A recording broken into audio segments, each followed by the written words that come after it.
Pour condensed milk over the butter cookies. My family requests this dessert every weekend. Place the butter cookies in a bowl and pour 2 cans of condensed milk over them.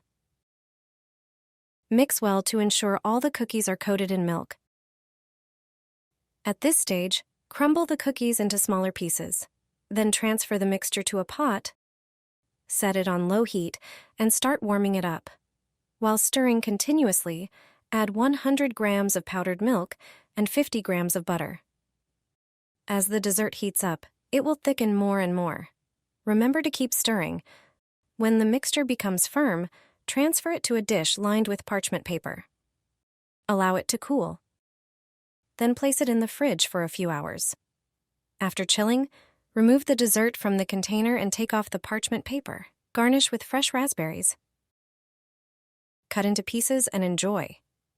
This dessert is easy to make, yet surprisingly delicious.